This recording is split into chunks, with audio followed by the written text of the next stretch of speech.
Welcome back to the Real Friends podcast. You should be very familiar with this man's name if you've been listening to anything we've been doing. A little while ago, Michael Shields reached out to us and, let us know about a movie called Teddy Told Me To, which was this man's directorial debut. So this is Mr. Tom Devlin. Thanks for coming on, sir. How are you?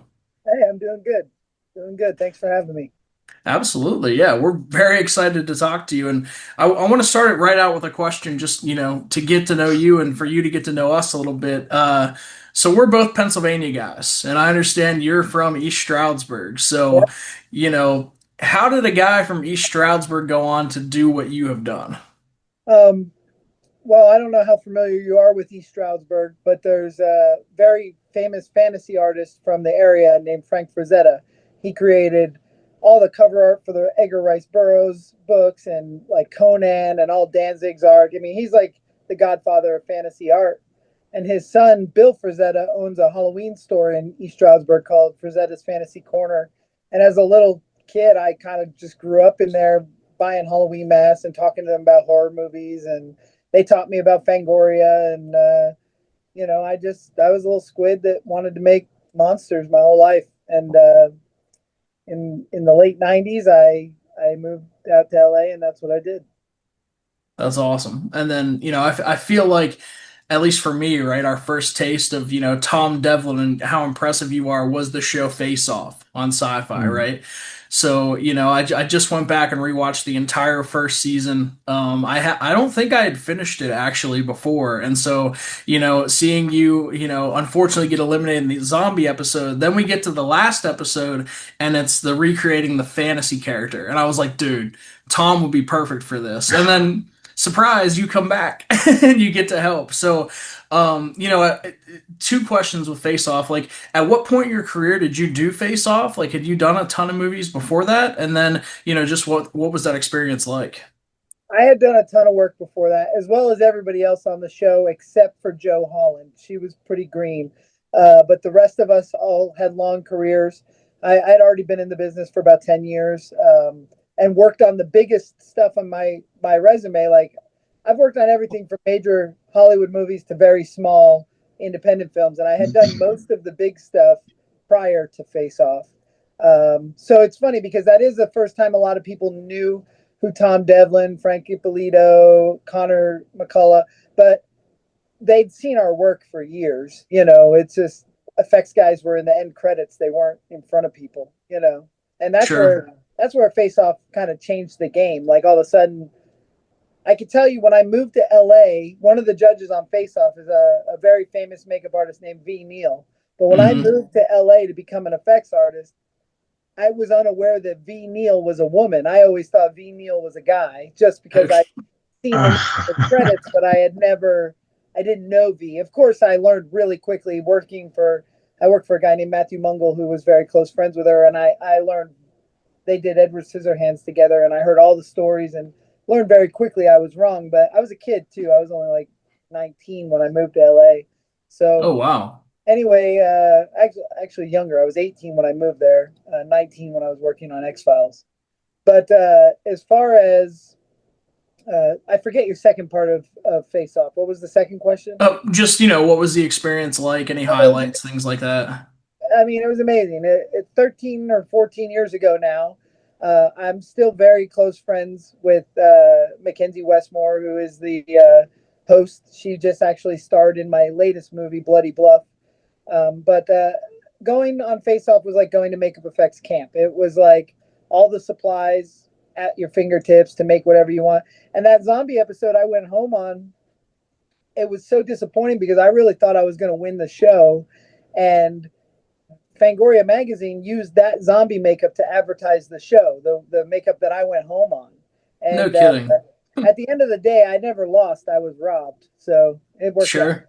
Yeah. Yeah. Yeah.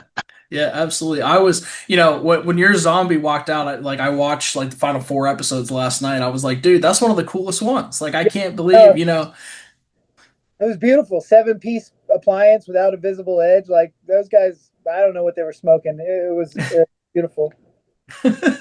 yeah, it did seem a little bit like the judges kind of had an agenda for who they wanted to keep and who they didn't. True. Well, I Yeah. remember. I remember. one of the things I saw all the seasons of Face Off, and I remember one of the things was I think it was like at the 1 minute timer clock, someone would always yell like the time, I always wanted to slap him. Like I just didn't want to know. I mean, how did you feel whenever like under the time constraints? See, it Would that wasn't really that. get to you, or did you play it up, or I mean, for me, the time constraints was never a problem. I mean, I work for Full Moon. I'm used to making shit so fast, so cheap, and to be on that show, everybody's freaking out about the time, I'm yeah, just like 14 hours to make a full character done. Like I don't know. I was never stressed, and you know, maybe it's my flaw in the show, but when everybody's like running around helping each other get their molds up, I'm just overdoing my thing. Like, nope, I'm good with this. I was trying to work. yeah. I wasn't trying to be a community member, but Yeah, it did say a lot, obviously we got to see your town in that, but it said a lot that when the four finalists got to pick their people, you're the very first one that got picked to help. That says a lot about you. I mean, it was that was fun, but also slightly heartbreaking. Like, I didn't want to be there anymore. I wanted to win that show, not participate in it. But Yeah. it Yeah. worked out. It worked out. Yeah, that does lead me into my second question about it. Like, it was kind of shocking to me that everyone actually came back. So, like, did you guys know as soon as you're eliminated? Like, did they tell you, like, hey, we're gonna have you guys stay here and bring you back at the end, or how did that work? Yeah, for most part, like a lot of the people that got eliminated early on were not allowed to leave because they didn't want any spoilers getting out to the public. I was Okay. that I wasn't allowed to leave, but the crazy thing is, so where we were shooting, my wife worked across the street, Hmm. and I lived very locally, where a lot of those people were from other areas in the country.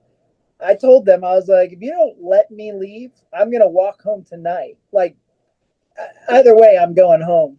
So they got me a ride, and I left. But a lot of the people stayed at the hotel or the place. I mean, out of sight of the contestants, but they weren't able to leave.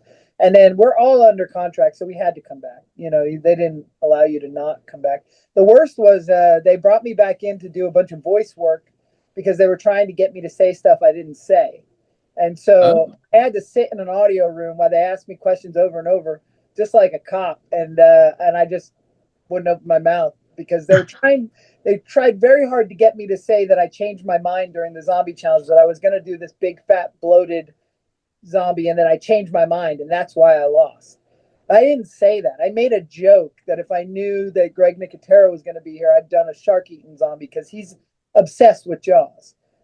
It was a joke. I never intended on doing a shark eating zombie, and they made fake sketch character that looked like I did. I didn't do that. I didn't draw that at all. And yeah, they kind of. My wife used to edit reality TV, so I understood Frankenbites and what they were doing. So I just sat in a room for like 6 hours and didn't talk while they would ask me over and over, and I just said, "Nope, I didn't say that. Nope." Wow. You know, But they still did it. They pulled some shit where they like. I love the show. I have not a negative thing to say, but it's a reality show. So they did manipulate that and made it look like I changed my mind a little bit, but it doesn't really play and it doesn't hit. But they made some fake sketch art, and then in the another challenge that they put words in my mouth. They pulled from my audition me saying that I'm really dyslexic. I didn't say that on camera or on Face Off whatsoever, but in my audition, I did say that. And they took my words from my audition and put it under that tattoo challenge. That tattoo was always intended to be in reverse so you could see it in the mirror. The whole challenge was it needed to be personal to yourself. So what I did to make it personal was make it so nobody else could read it. And the judge actually loved it, but in the when you watch the show, he never reacts or says anything to.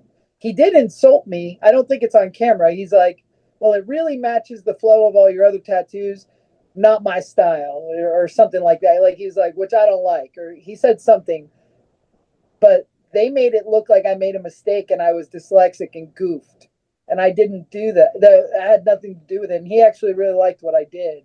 I was like in the top two, but in the episode, it looks like I wasn't. It's very strange.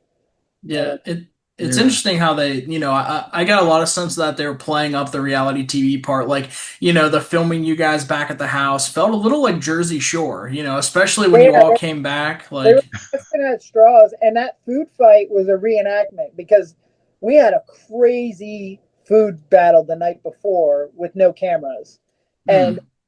and it was awesome. I hit Connor McCullough in the head with a gallon of milk. Uh, I mean, it was rad.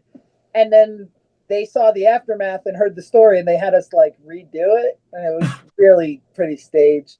But they Huh. didn't know. I mean, it was season one. They didn't know how the show was going to land or what it was going to, who it was going to affect, if it was going to be that Project Runway group or the Jersey Shore group or Big Brother. They didn't know what what it would work out to be. And I'm guilty. I haven't watched any other season other than halfway through season two and my own. I'm not really a fan of reality television. Um, I was always a little bit bitter at the beginning for like the first 8 years that I lost a game show. Uh, I didn't understand why somebody wants to autograph with someone who lost. Like I, you don't go to the guy that didn't get the showcase showdown in Price is Right and get an autograph from him. Sure. So I didn't understand until I opened the Monster Museum, and every single day somebody talks to me about how important Face Off was, as you know. And now I have like colleagues that grew up and became effects artists because of Face Off. So there's it it's special, and I'm glad that I did it. I have no regrets. I had so much fun on the show. I just mismanaged the opportunity afterwards. I didn't understand how to. I was never. I'm an effects artist. I'm not a celebrity. You know what I mean? Sure. Not, didn't Yeah. know exactly how to like capitalize off, yeah, the fame or anything from that for Yeah, sure. I didn't realize that there would be fame. And for the first like year, there was I couldn't go outside in public without somebody saying something, and that was like just a reminder that I lost. Uh, Sure. It was pretty weird.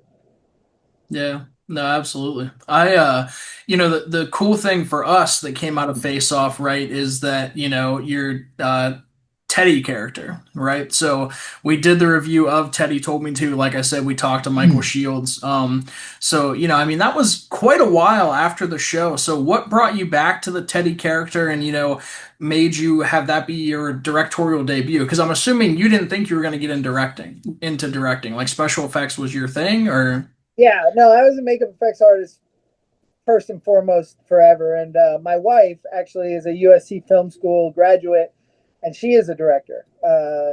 So we've made quite a few low budget horror films that she's directed that I produced. And then we took a hiatus, had some kids, moved around the country, found this place out here in Boulder City, Nevada, and opened a monster museum. And I went to Maine and was working on a movie called Time's Up with Felissa Rose and Damien Maffei. And it was like a slasher film with like a father time killer. And we had a lot of fun on that movie. Like, I hadn't had that much fun on location in a long time. And so I opted to drive home from Maine to Las Vegas. And during the trip, I was like, man, I want to make my own movie, slasher film. Like, because, as an effects artist, whenever, even that one, it was a lot of fun, but they cut the effects out first. Like, they'll get 120 shots of two people trying to hold hands or you know, just a piece of dialogue. But as soon as the heads are getting cut off, it's like you get one take and we got to move on. Oh, we'll just not do it. We'll do it in post. They get so frantic and nervous and they cut out all the effects. So on the way home, I was like, I'm gonna make a slasher film. And Teddy kind of had a following from Face Off, so we had written a script for Teddy Told Me To right after Face Off. But it was kind of more like Halloween 2. It had a lot of locations and it was just a little bit too big for our britches. And so while I was driving home, I was like, well, what do we have? We have a haunted house. We run a haunted house.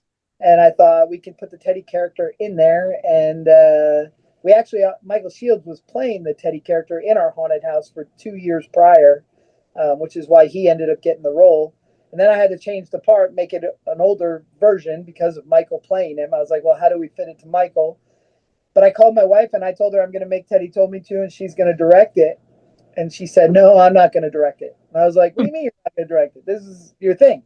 And she's like, nope, I don't want to do this. It's your story. You tell it. And then and she helped she wrote the script with me, and our friend Vince. The three of us wrote a script, and then I directed it. I had never intended on being a director, but after day one, I realized I had kind of found my calling. Like that's I've been an effects artist for 25 years, and I've worked on everything you can imagine, achieved all my dreams, but starting directing is just a new. That was the day one on Teddy Told Me To. It set a new trajectory of my. I've done 9 feature films since Teddy, so it's and a lot of directors only make 2 or 3 their whole lifetime. So it's just I love it. I absolutely love directing movies, and it helps when you're such a control freak. Yeah, well, and how competitive you are talking about Face Off, like makes a lot of sense because, you said you've done 9 feature films since Teddy. Teddy came out in 2023, Yeah. right? Like that's a lot of movies in a short amount of time. You said what's your most recent one you're talking about? Bloody Bluff we're editing right now. Okay. Not out yet. I'm aiming for like early November, but we've got sound design to do still and visual effects and color correction stuff like that. Sure, because the last one that is out, right, is Hello, My Name is Gacy. Is that right? Yeah, Hello, My Name is Gacy is an interesting story because that is like I made that movie over the course of 15 years. So it's really bizarre, but like 15, 16 years ago, I was an extra on Prison Break with my friend John. We were both extras. And I would sneak a camera in, and then during our lunch break, I would shoot Hello, My Name is Gacy. And that was originally going to be my directorial debut way back when. It was just because we were goofing around, using their sets and their production value to make a movie like the most guerrilla style that you can. But then we kind of lost track of it and forgot about it until I started actively making films. I made a movie called Las Vegas Frankenstein that John starred in, and while he Hmm. came out and was in it, we just started talking about finishing Gacy. So then I picked up the camera and we finished the movie 15 years later, which is interesting because John Wayne Gacy was on death row for 15 years. So John Carius ages 15 years throughout the movie, and it's pretty unique. Yeah, that's convenient then, right? Like the time Yeah, frame is pretty awesome. pretty. But I'd say, and then also right before that, Nameless came out, which was another movie that we made. But we just keep making them, keep pushing them out.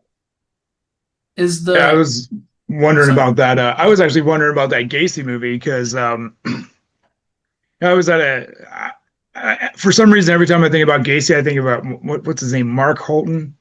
Oh yeah, Yeah, didn't he play? He played Gacy in one of those films. yeah, There was like a movie just called Gacy or something like that, I yeah. think. Great, that was a great film.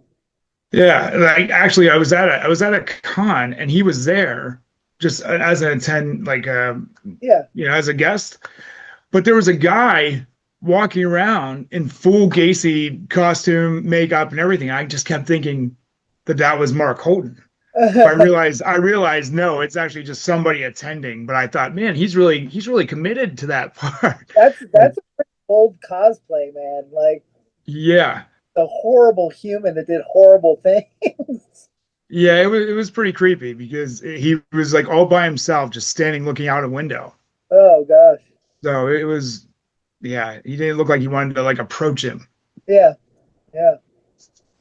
The And um yeah, sorry. Go ahead. no, I was just gonna go off of the because you mentioned Nameless. And that was done before Gacy, right? Yeah, we had I shot that. That was actually my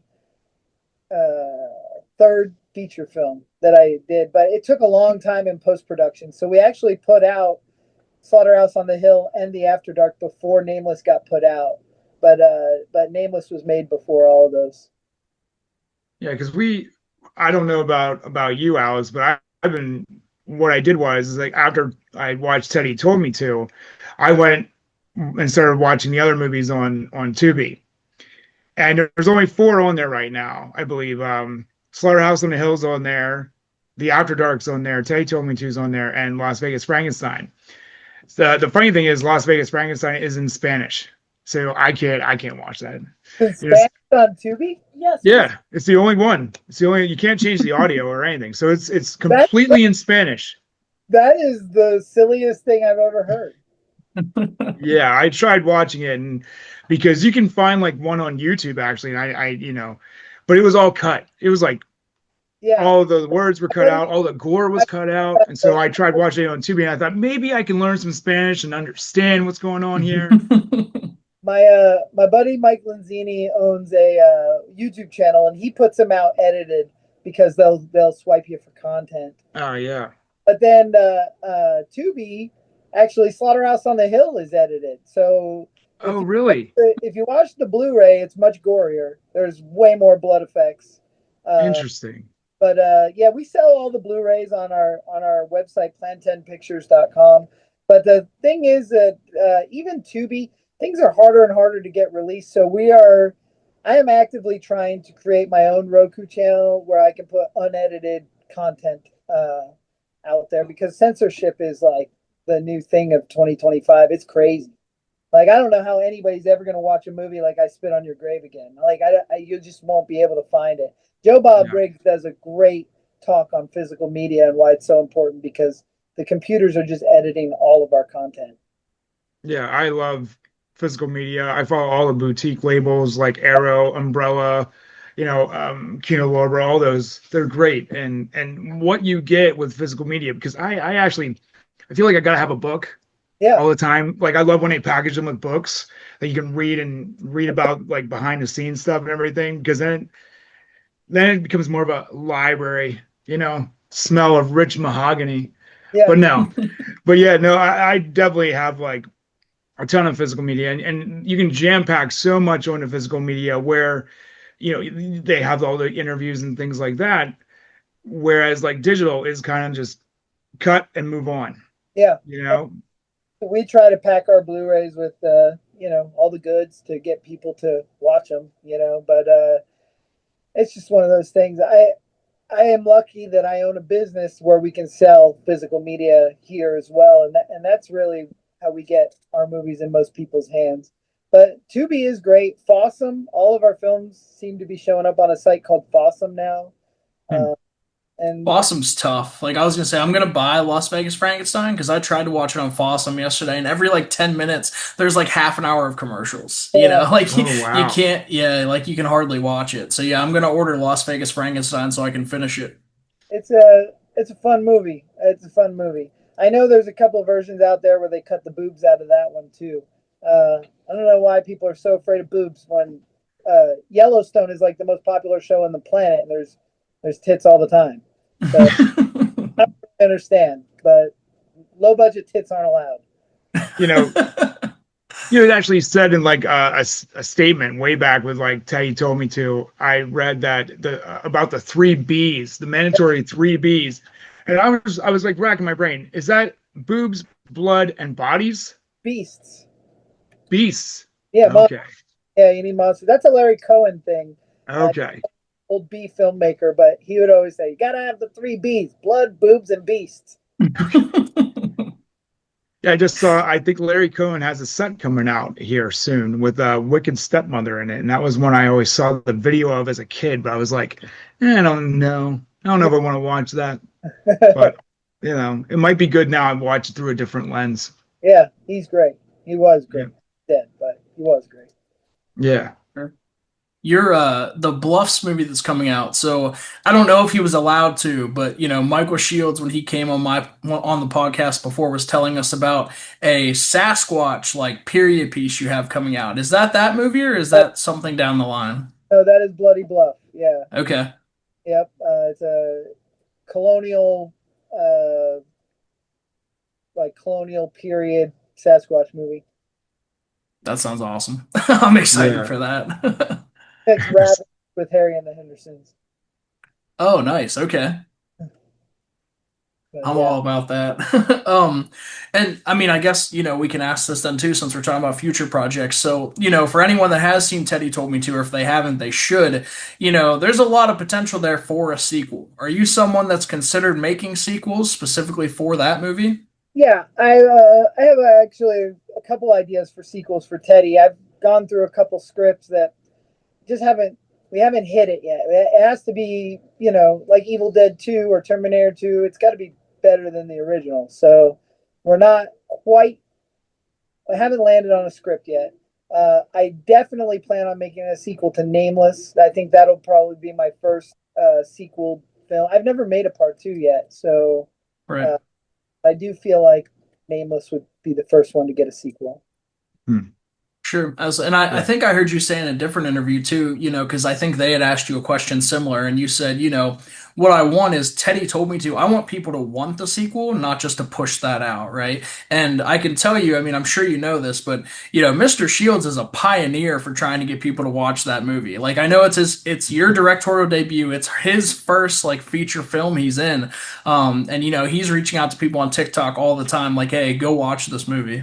Yeah, I appreciate the we have like this awesome family of weirdos that we call Plan 10 Pictures, and you guys have heard from Michael Shields, but the Steve Hansen's out there doing it too. Like these guys want so badly to be put on the map because we work really hard, all of us, everybody, and we have a great time doing it. And I think we would do it if nobody watched it, but the reason to make these movies is to get as many people on the planet to watch them.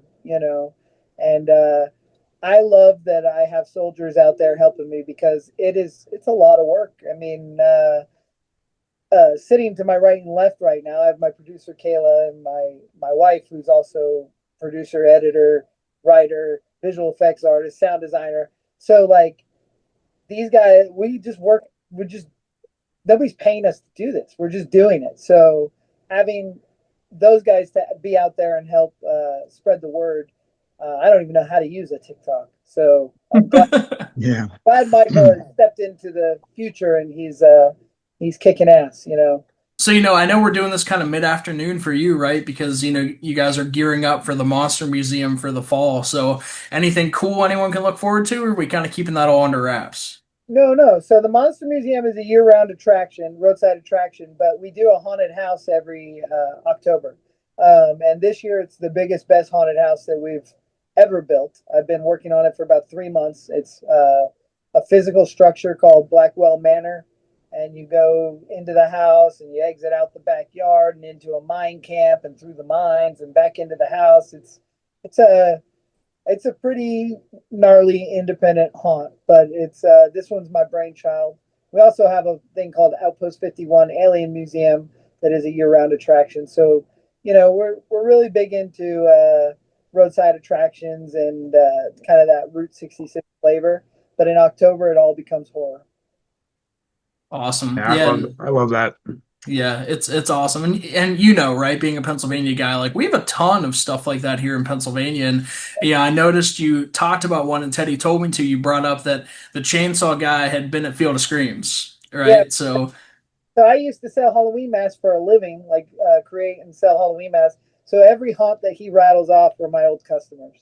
And that's awesome. that was actually the first part I wrote for the movie was Duke the Chainsaw Clown saying all those haunts. That was like the first thing I wrote in my notes for when I was coming up with a script was every haunt needs a chainsaw clown, and this one's been to all the haunts. Yeah, that's also one of the coolest scenes in Teddy Told Me To, right? I mean, other than the kills are awesome, but the chainsaw fight was, and Oh, it's Yeah. so funny having that dude because we've done it, right? We've gone to haunted houses and you see something, you're like, oh my God, that's so cool, and then oh shit, it's real. Like that's not an attraction. what side of Pennsylvania you guys from? We're like towards State College, so like Central Oh, PA. yep, very cool. So yeah, it's awesome, man. You talked about being an extra on Prison Break, right? So you have a decent amount of, actor credits too. Do you have like a favorite role or favorite film you've been a part of like on screen, or would you, obviously you prefer to be behind camera, right? So, Yeah, do you have a favorite production you've worked on that wasn't yours? I am in no way an actor. Like I'm not even close to an actor. I've been an extra in 100 things because when we were really broke, we would do it for spare money. Like you get like $60 a day to go be in a crowd or go, and sometimes you get like in Prison Break. I had a cool little part. Like you could see me very briefly, very small, but I was in Teabag's gang.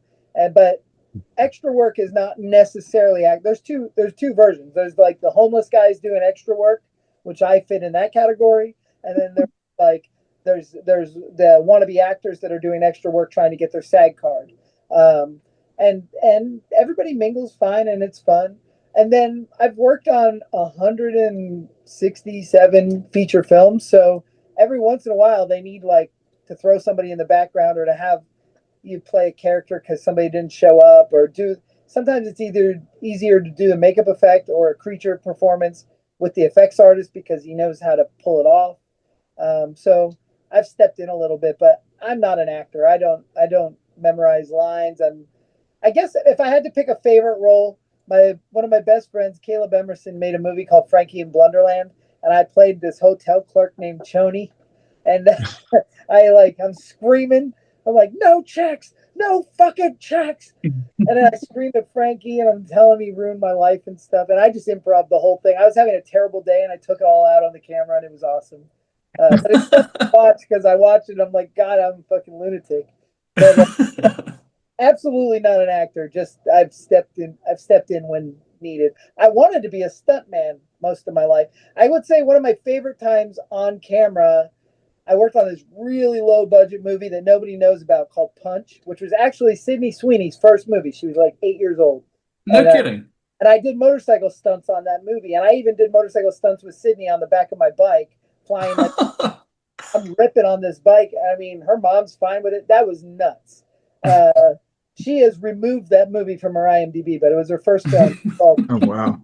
and but I did this stunt on that where I was standing up on a BMW, a 1973 BMW motorcycle, standing up with no hands, shooting a gun over the windshield, like playing chicken with a van. And then that van turns and flips, and I sit back down and keep riding. And that was probably the coolest on-camera thing I've ever done in my life because I'm not a stunt man, but I just act like one. I gotta watch that. That sounds awesome. Yeah, stomach a good B movie. Uh, I don't even know where you can find Punch. Like, good luck. I don't know. I don't know where you can find it, but there is. If I do find it, I'll let you know. Yeah, it was directed by a guy named Jay Cynic, and I don't know. I don't I know, don't but know. I With have. Sydney Sweeney coming up, they'll probably find that, put it on DVD, They and get it erased out there. her IMDb before she became anybody. Like this was her first movie, and when her mom saw the final product, she was like, "Nope, not gonna, not, not, not the movie that we're gonna start this career on." But You she was sweet. Her mom was wonderful. They were wonderful. Some reason they loved me.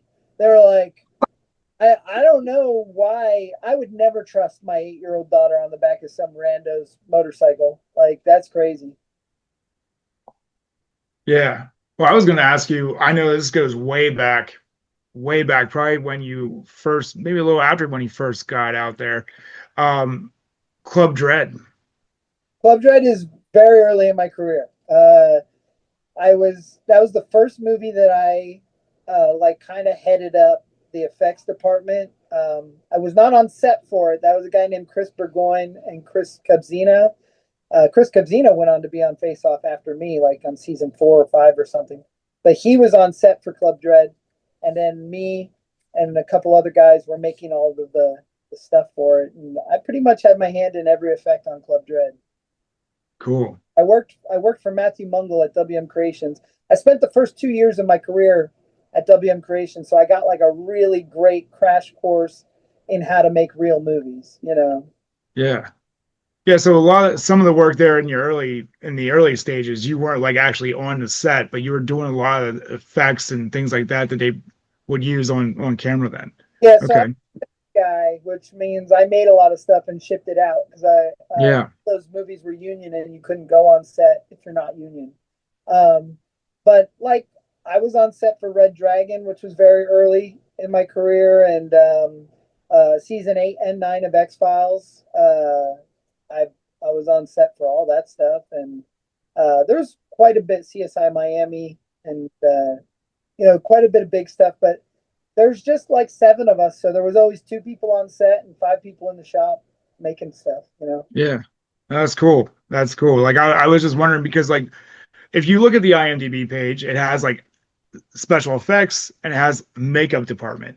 Yeah, So so I mean, so it's all gotten foggy and convoluted, mostly because of IMDb. But I'm yeah, a special effects guy. I'm a makeup effects artist, and when I moved like early 2000, if you were a makeup effects guy that called yourself a special effects guy, you'd get laughed out of the room. Like special effects guys blow up windows and yeah, crash cars through walls. That's a special effect. But now it's become so convoluted that the word FX artist is just kind of like it blankets everything from computer design to practical effects. Um, I feel like an old timer, but like back in my day, we are makeup effects artists.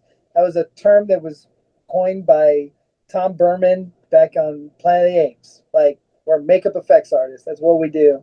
But now, and then on IMDb, it'll be like makeup effects, special effects, yeah, effects. Like it's all separated and weird, and then yeah, list everything. Like I don't know. It's IMDb is kind of crazy. yeah.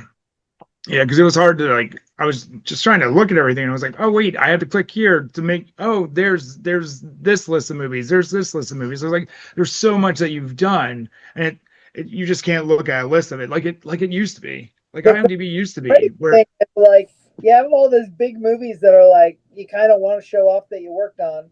It's impossible to get them added, but you cannot take the porn off.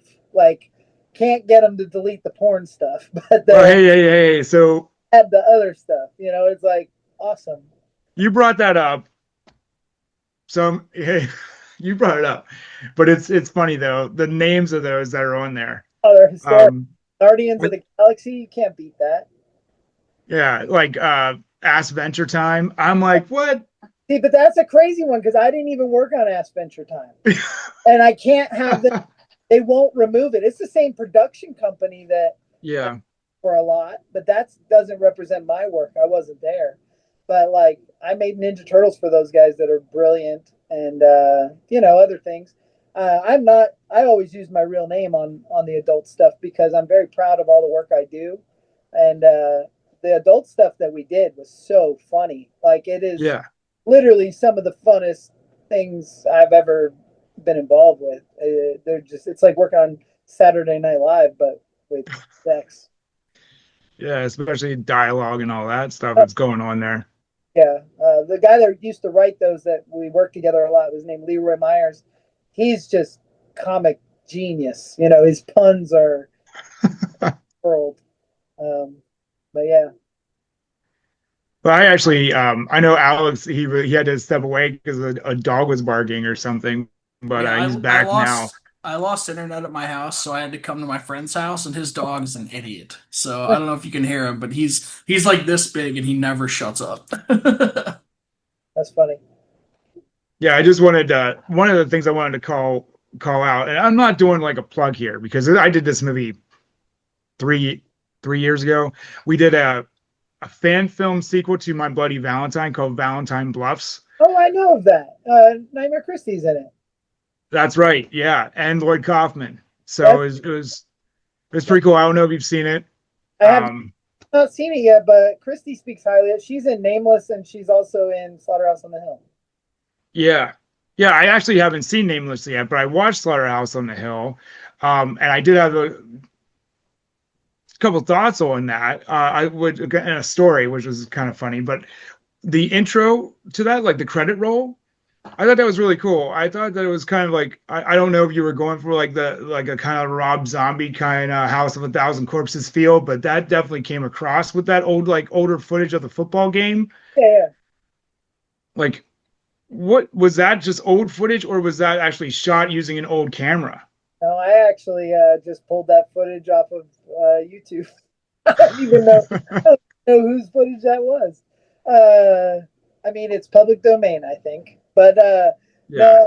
there was the stuff with the guy in the mascot costume. That's me in the mascot costume. That Yeah. was new footage that was aged to match. But the cheerleaders and the old football footage, uh, I think I actually put like Northeast football 1987 or something, and tried to find Originally I was looking for some East Stroudsburg stuff, but then we went with this blue color for the uniforms.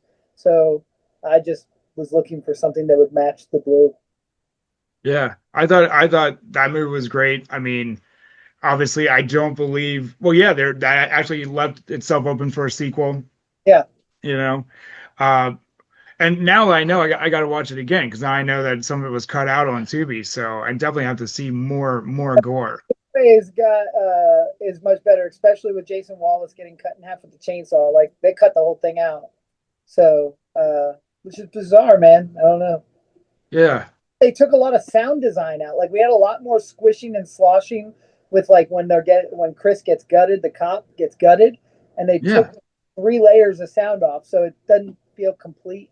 It's a weird, it's a weird thing. I don't know.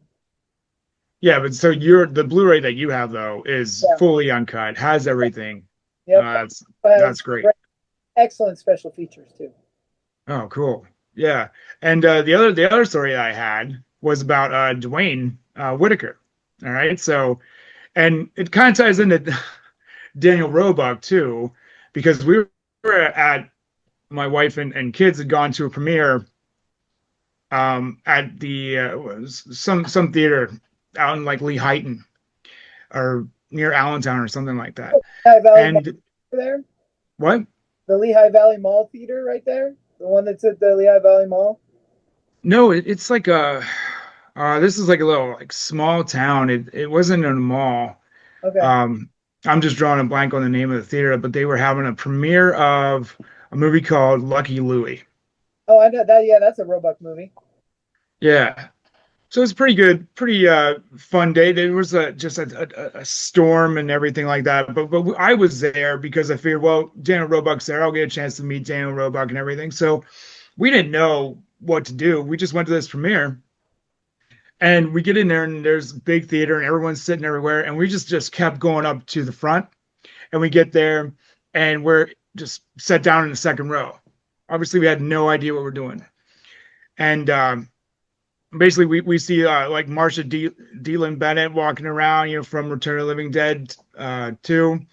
And I didn't realize at the time who that was, until it's like one of those things you realize later. You're Yeah. like, oh, geez, I should have said something.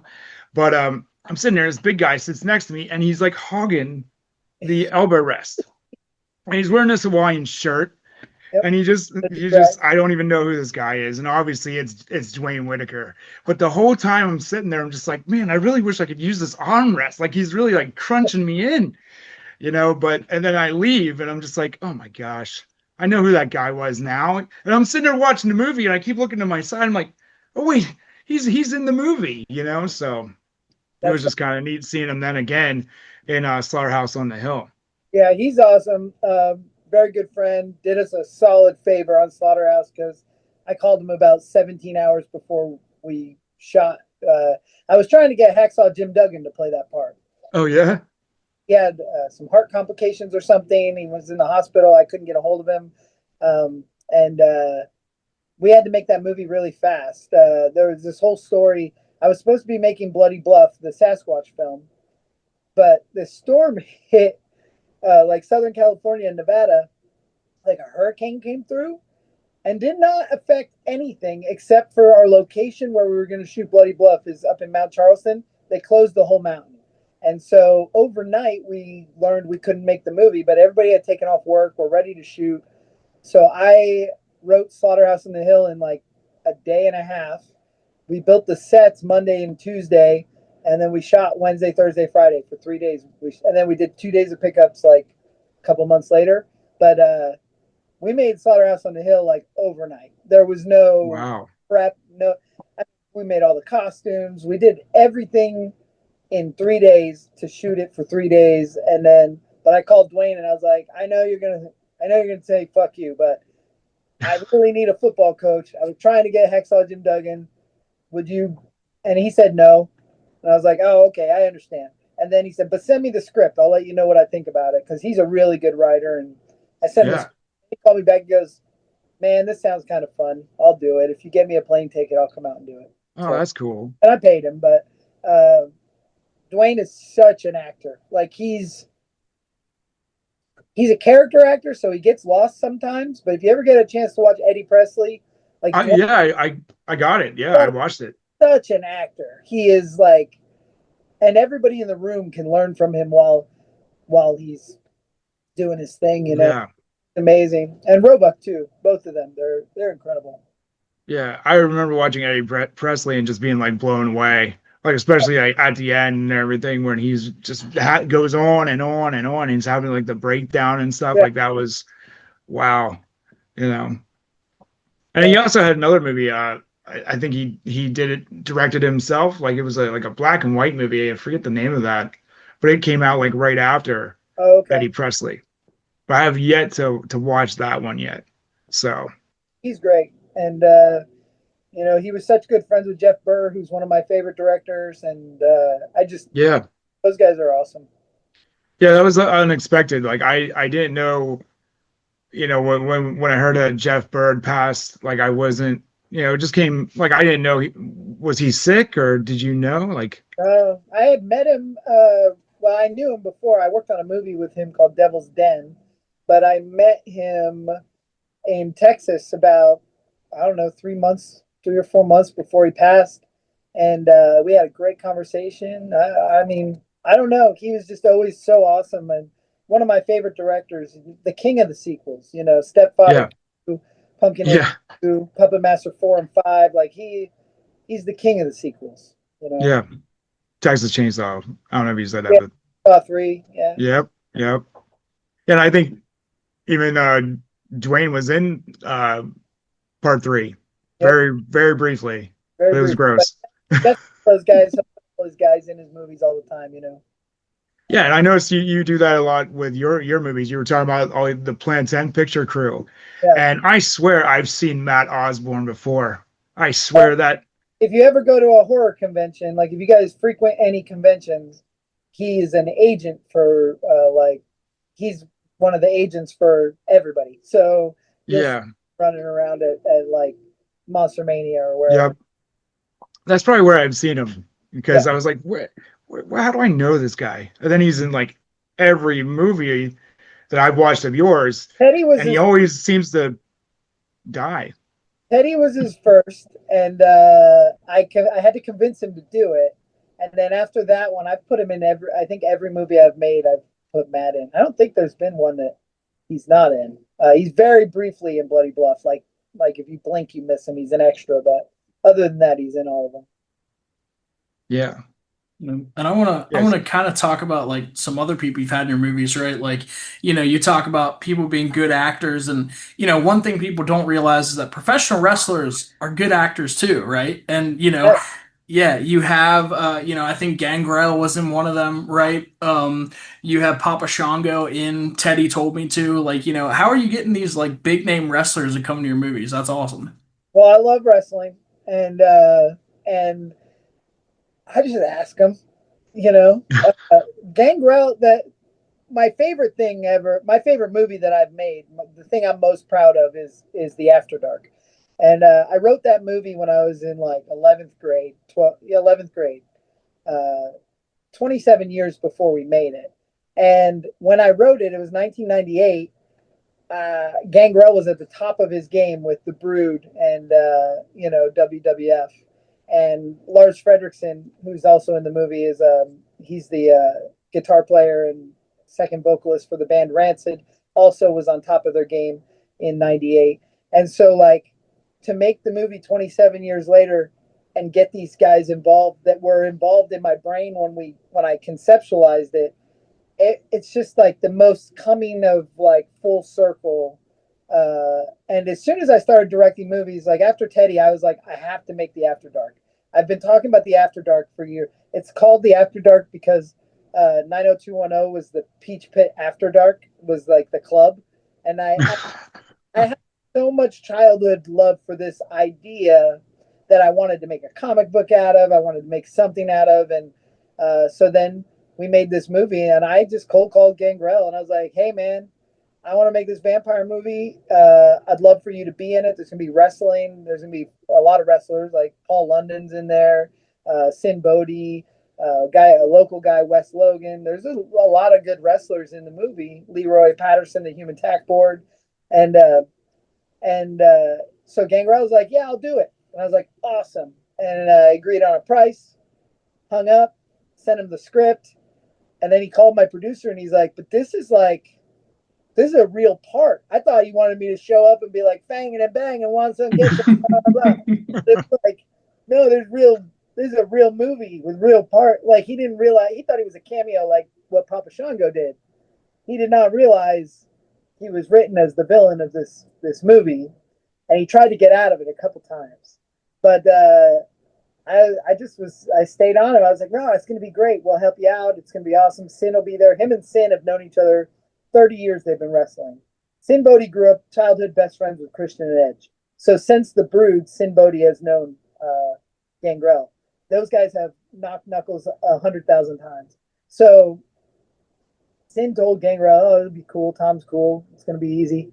And then it was, man. It was like the best week of my life. You know, I call it Devlin mania because they're just beating the snot out of each other for hours and and it was so much fun. And Dave Gangrel is so good in the movie. Like he is beyond the part that I wrote for him, and I'm just so proud of that movie. I know it's not for everybody. It's kind of a Romeo and Juliet story. You know, it's to me, it's Interview with the Vampire versus Lost Boys, and the Lost Boys were always cooler. So I just I love that movie, and the way we made it.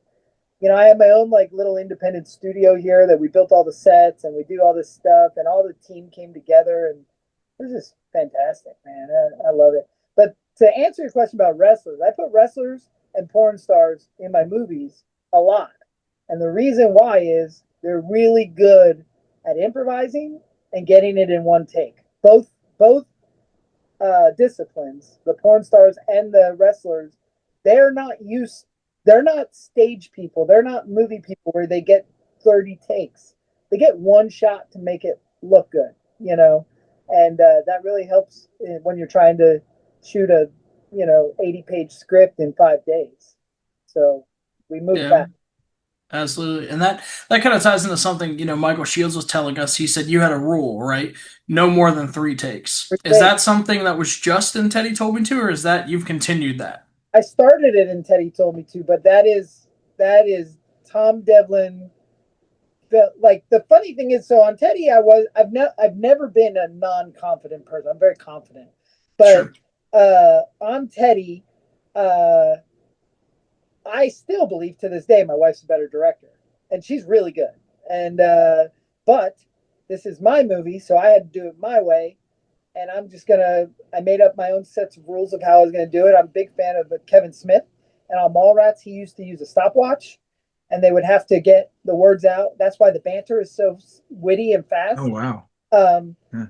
and so I would just tell my actors, like, listen, I want you to look the best you can, but I'm going to give you 3 takes. And if you can't give me your best, I'm going to make it work, And part of my normal art form outside of filmmaking is I love repurposing used junk. I love making awesome stuff out of junk. So I feel like filmmaking is kind of the same way. Like with those 3 takes, I can make them look as good as I need to for the B movies that we're making.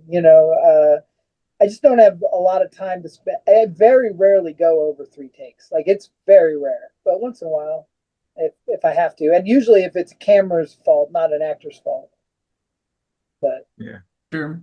it helps them learn the lines too, because they know that if they don't get them out there, we're moving on. And with you being a makeup and effects guy, right? Like, I want to ask you specifically about Teddy because that's the big one. We're super familiar with. Do you have a favorite kill? And before you say yours, I want to tell you mine. And apparently, it won an award, is what I was told. Is the hammer kill towards the end, where he's just repeatedly like turning his head into pudding. Do you have a favorite kill in that? I think that's bro. Beast. I would say Wes Logan, Beast, the butcher, when he gets his guts spill out on the floor, he drops to his knees and gets his head cut off. Yeah. Uh, Very storyboarded. I was very specific about how I wanted that. The funny thing with the hammer one is, like I was saying, when I work on Time's Up, when this movie was conceptualized, everything gets cut or they move on too quick or they don't get the goods. And in my career, 25 years, most slasher films I work on, that's the case. Like they don't get the good angle or the good shot or the whatever, or they cut it out completely. As an effects artist that directed his first movie, I put all those kills in slow motion because I wanted you to have more than enough time to go, okay, I get it. He's doing effects. It's still going. It's going. But in editing, both my wife and my friend Caleb, who's an established editor, and anybody that was working on that movie told me, we got to speed up this hammer hit thing. Like, you got to cut this shorter. We can't just run it. And I was like, nope, this is my movie, and nobody gets to cut my effects out. So I was really making a point, of stretching it out. And it works. It goes a little too long, and then it gets the audience again, and they're like, "Oh my God, this is grotesque." So it did work, and we did win an award for it, and I thought that was pretty awesome. Yeah, that is awesome. I want Yeah, to. Oh, sorry, go I ahead. love that philosophy. Like because you're right, there are so many movies where they do leave the gore on the cutting room floor, and then I don't know if they're waiting for a director's cut or something like that, so they can like double dip on releases in the future, and I'll put the gore back in. Yeah. You know, I like having it all at once, One of and my late great mentor, Stuart Gordon. He was a yeah. great dude, and I worked with him, and he was a friend. But he would always say, "Fuck, less is more. More is more. More is." I think about that with Teddy. Like, yeah, more is more. Yeah, Stuart Gordon was great. Yeah. Yeah, that's really cool. So he was your mentor? Well, I mean, I learned a lot from him, so I call him my mentor. But I did Reanimator the musical for him, Oh, nice. specs, which we won a bunch of awards for. The My favorite thing is the way that I met Stuart. I was hosting a screening for this little movie that I had made, worked on with my friend John Lachago called Bioslime. Really cool, low budget movie. And we were doing a screening at my old warehouse, and the first person to show up was Stuart Gordon. And I didn't know he was coming. I was like, oh my God, that's fucking Stuart Gordon. And I think I told my wife, I was like, I need you to take the laser printer and make me a Reanimator poster. And I had printed it, like while he was there eating all of our cheese, and I had him sign it, and he was the first person to get there and the last person to leave.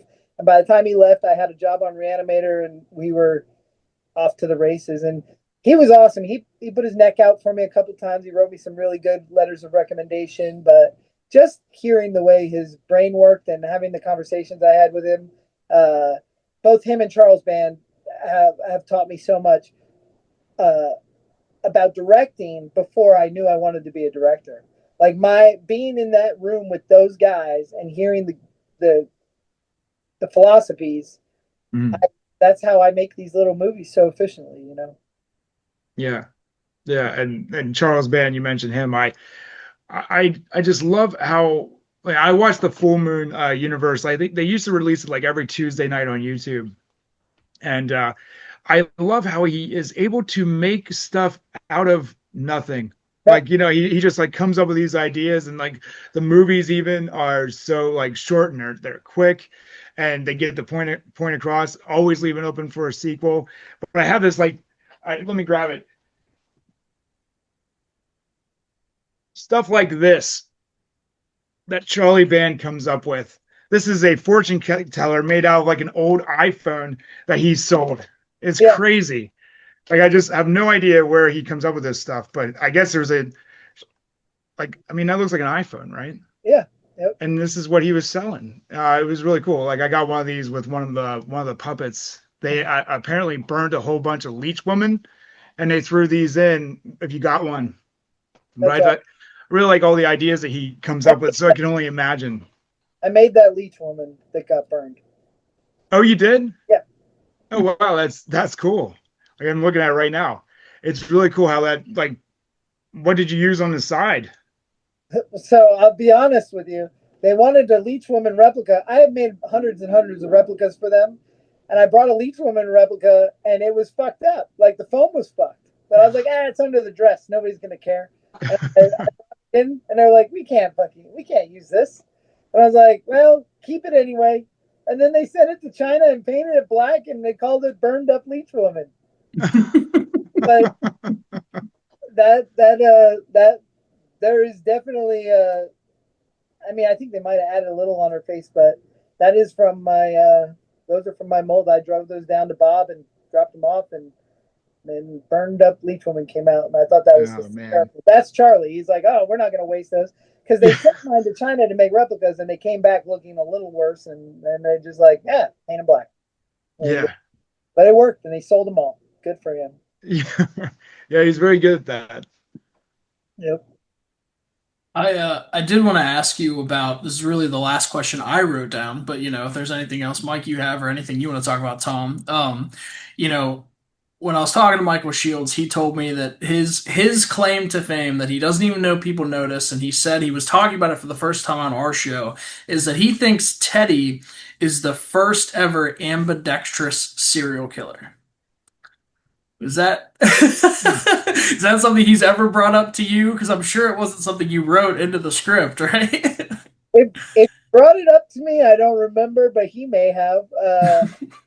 I don't know. Yeah, maybe he is. He could Yeah. be. He tells me to, watch through because he's like, hey, sometimes I'm killing with my right hand, sometimes I'm killing with my left. He's like, and if you look at Freddy Krueger, it's always his right hand. You look at Michael Myers, it's always his right hand. Sometimes we flip the shot, so that's true too. That's funny. Yeah, So I have two questions. One is something we talked about on Teddy Told Me To, the podcast that we did earlier, was there was a little bit of confusion on my end, and I did watch it again today. Um, uh, Teddy, I mean, before he's Teddy, right? He comes up to them at the car. You're right, Alex. We had talked about this. He never says that he's Eric. Right. Is So he's not Eric. He's just No, some rando. no, the original ending, Eric shows up at the very end, like Cheech Marin in Dust Till Dawn. Yeah, and Danny and Zoe survive the night. And originally, he's like, "I'm Eric, the prop guy," and it's like, Yeah. but the problem was Danny and Zoe are a bunch of fucks. They get into this money pit. They get all these people set up as volunteers that get killed. There was no reason they should have lived. Right. Right. So we went and reshot the whole ending. That those two both die, Yep. and it made more sense that way. And it sets it up for the sequel because it also really sells Little Angela. So in my timeline, you have the in the flashback, Big Ted is an abusive dad. Little Teddy is the kid. Well, then it cuts a couple of years later in the haunted house, and little Teddy is now a grown man with a beard, and he kills Warrington Gillette, who's Jason in Yeah. part two. So that means Teddy killed Jason, and we win. So he kills Warrington Gillette, and he scars up Tabitha Stevens. Well, then he goes to a mental institution somewhere. But he had a kid at some time in his life, which is little Angela. And she pulls that haunted house flyer and she goes back home to her grandpa where she lives and she gives the freaking flyer to grandpa. And then that's when he shows up. So she already had her audition. That's why they walk off into the distance together, hand in hand. And they're Wow. so little Angela set it all up to get Big Ted there. And original Teddy is still gone incarcerated somewhere. Yeah. That Yeah. makes so much sense because we were Yeah. trying to figure out because like the idea that little Ted is the one that killed Warrington Gillette for some reason in our heads we Mm. were just like, oh, it's just a smaller person, it's still actually the same dude. So the idea that that is little Teddy and Yeah. that Big Ted is, yeah, that clears it up entirely. I don't have any other questions about the Yeah. movie No, now. I got it now. Polluted. And It'll all be very well painted out in the sequel if I ever get the chance to make the sequel.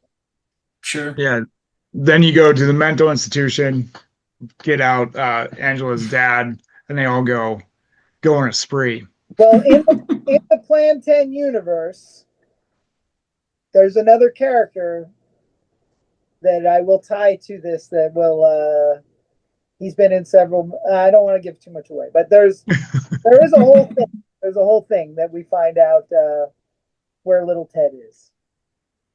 So what? So Angela was played by. Was that your daughter? Yeah, that was my daughter Lily when she was 8. She's 11 now, or 12. She's 12 now. Okay.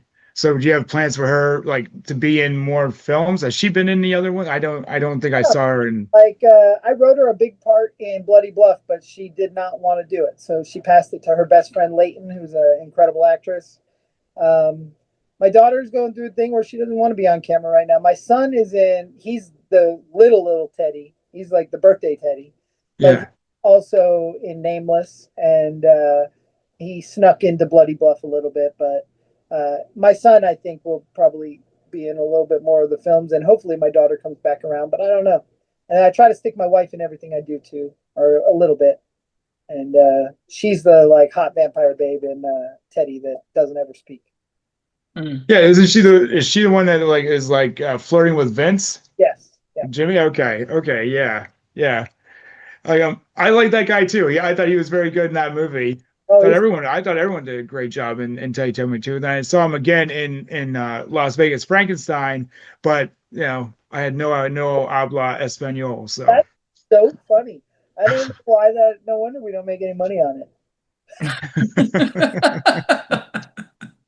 yeah, so just the last question I had for you. I mean, I think that we're roughly around the same age, and I grew up in the VHS era, Yeah. like video stores, like on every corner, and the best mom and pop video stores. And obviously, I love going into the horror section. I love seeing those big boxes of like the wackiest stuff that you could ever see. And you're like, that's the one I want to watch. That's the one I want to get. There's the more like the body parts, like Herschel Gordon Lewis. Like I love seeing those boxes. Um, One of the first ones that I ever saw was Blood Feast, and then Color Me Blood Red. I was probably 5. Yeah. Yeah. Yeah, it's pretty wacky. But what was your weekend rental? Like what was your go-to? What did you like to see at the video store back in the day? I was a Full Moon and Trauma fan, man. Anything to do with the Toxic Avenger or Puppet Masters. I love those two companies so much. Ghoulies 2 particularly. Critters 1 and 2. Yeah. I love Little Rubber Monsters and stuff. But Toxic Avenger was a big deal for me. And I worked at Mr. Video in Mountain Home, Pennsylvania, right outside Canadensis. I was like the only guy that worked there, so I opened and closed every day, and it was like being in Clerks, you know. Yeah. I, I watched a ton of bad VHSs. That was anything low budget. I love Slime City, and I loved Oh Street yeah. Smash, and anything low budget and just gory and gross. Yeah, there's that feeling like especially like I didn't see Toxic Avenger until USA Up All Night. It was on at like 11 o'clock or something like that with Rhonda Shear. And I loved it then. I loved like where that guy's like, it's really getting to me, Julie. He's going crazy with the whole like running over grandmas, and you can see like sometimes there's a cantaloupe exploding. It was really, really great stuff. And you're watching it on USA Up All Night, and you're like, I gotta see this like for real. And you rent it from the video store and you see all this, all so much. It was like watching an entirely different movie. It was so good. Yeah, I had a Toxic Crusader birthday party when I was 10, and my uncle brought me a copy of Toxic Avenger, and he's like, "I'll keep your parents distracted."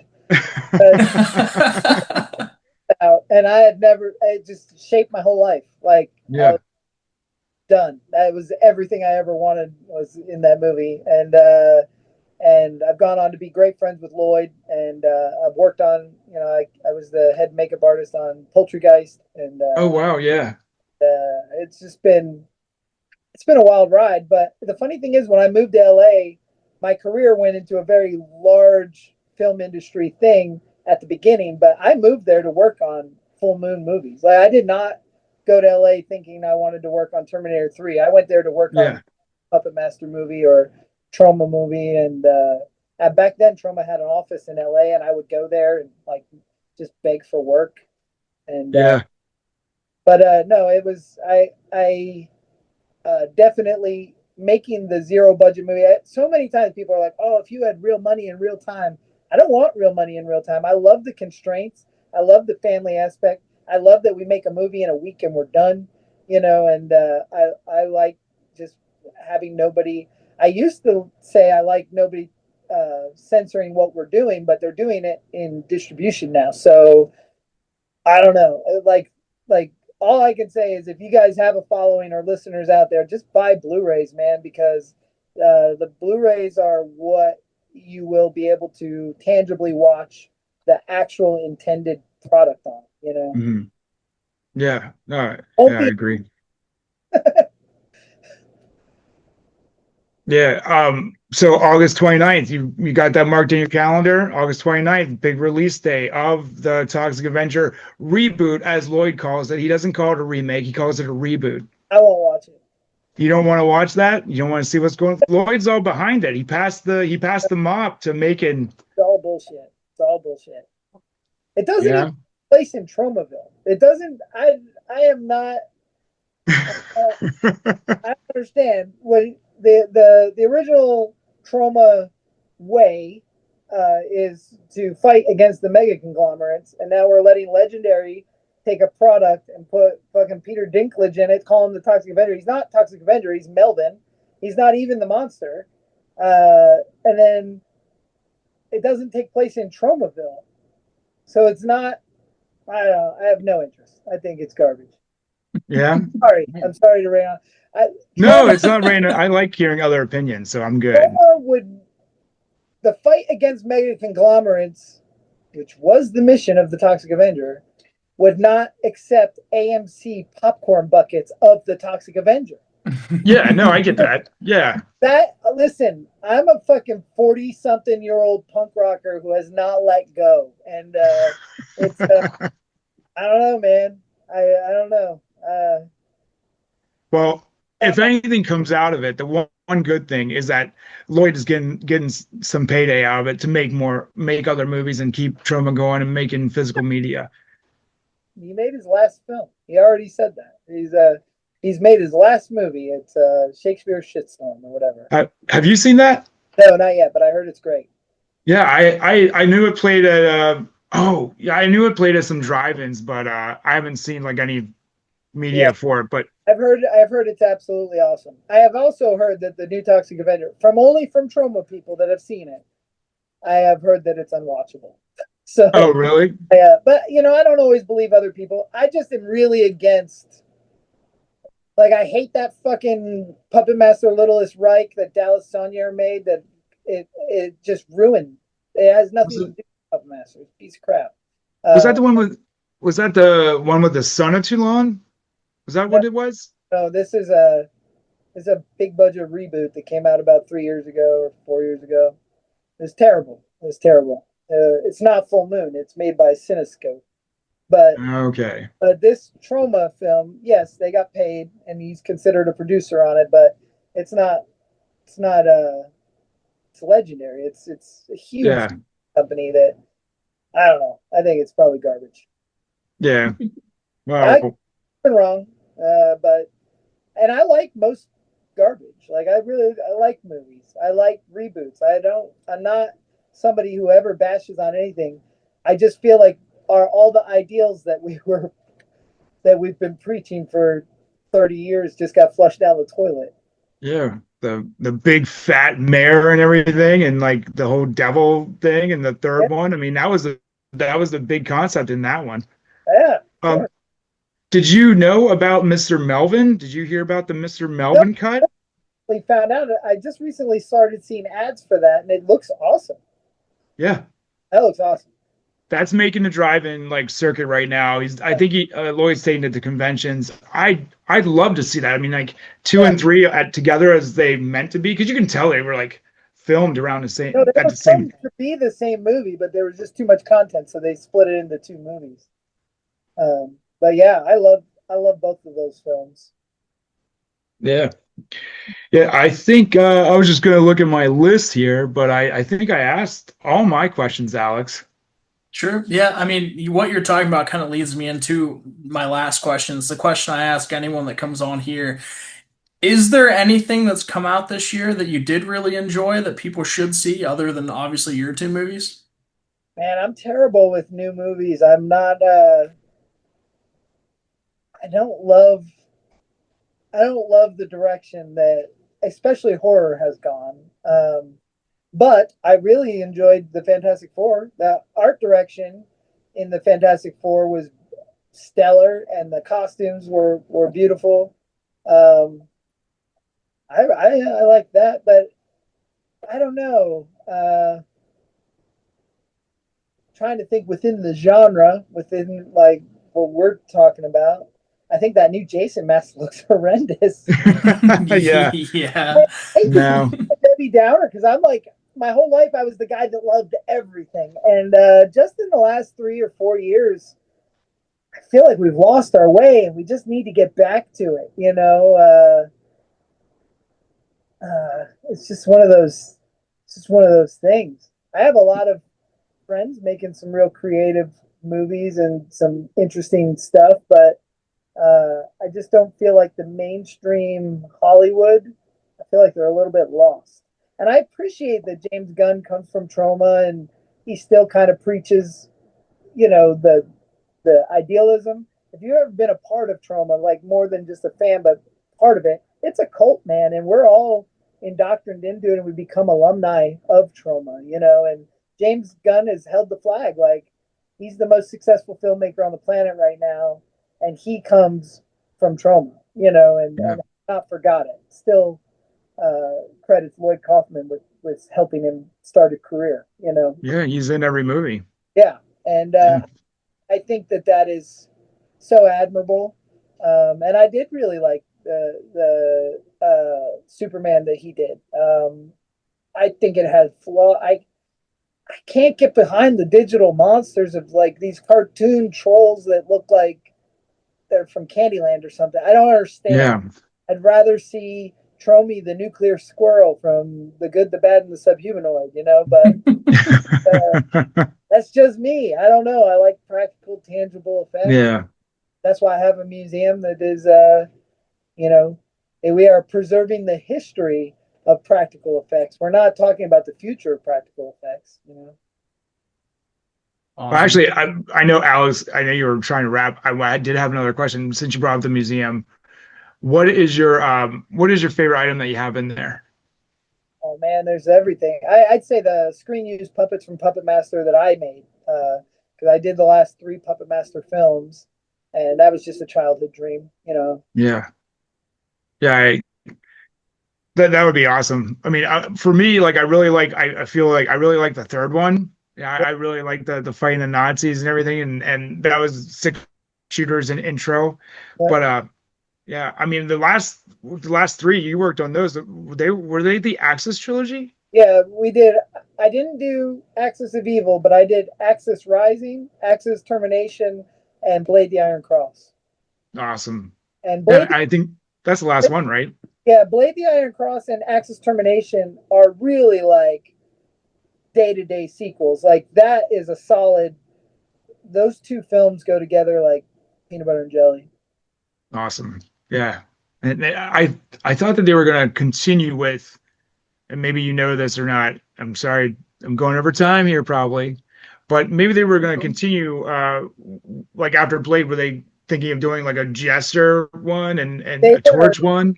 they were thinking of that. They did a Doctor Death one after Yes. that I was not involved with. Actually, Las Vegas Frankenstein, I wrote as a Doctor Death script and pitched it to Charlie to let me direct it, and he ended up going with Dave Parker, who's one of my favorite directors of all time. So I totally understand. And then I just changed the Blade puppet into a Frankenstein monster and made what's it called, Las Vegas Frankenstein. So I used the script anyway in true Charles Band. That's awesome. I mean, once I learn Spanish, I will watch that. I told you, dude, I'm gonna buy it. I'll just bring it Yeah, over and we can Yeah, watch it. bring it over. We can watch like the Doctor Death movie. yeah. The Doctor Death, I did do a concept of it that they made replicas of for my version of the film. But then when he went a different direction, I just hosed the. I didn't go work on Doctor Death. I just made Las Vegas Frankenstein. What last question for me, I promise. But I'm having a good time. So, what is the next movie like that's in your head right now that you're gonna put to paper? Is that something you thought about? Well, we have two films on paper that like I'm sitting on a script right now that it's just very difficult to pull it all together for. Uh, and I can't talk about that one yet. Okay. If I were to say what movie could I if somebody showed up tomorrow and gave me 20 grand and said go make a movie whatever you want, it'd probably be Nameless 2. Probably make Nameless 2.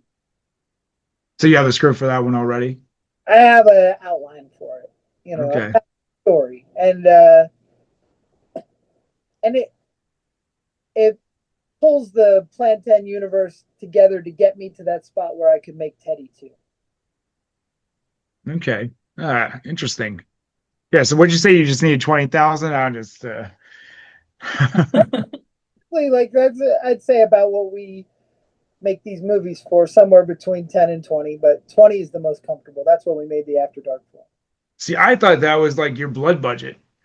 I mean, these movies look a lot better than just 20,000. I mean, and maybe that's what it is. Maybe that's like the heart of it, you Yeah, know? it's the experience of all the people behind it too. Like we have all worked on a lot of shit. I mean, not necessarily the cast members. The cast members are locals that we have befriended and brought into this. But I always try to bring like the Dwayne Whitakers, Felissa Rose, C.J. Grant. I try to pad it out with like real actors to help everybody. And not that Michael Shields and Matt Osborne aren't real actors; they are now, but they've Mm, learned along the way.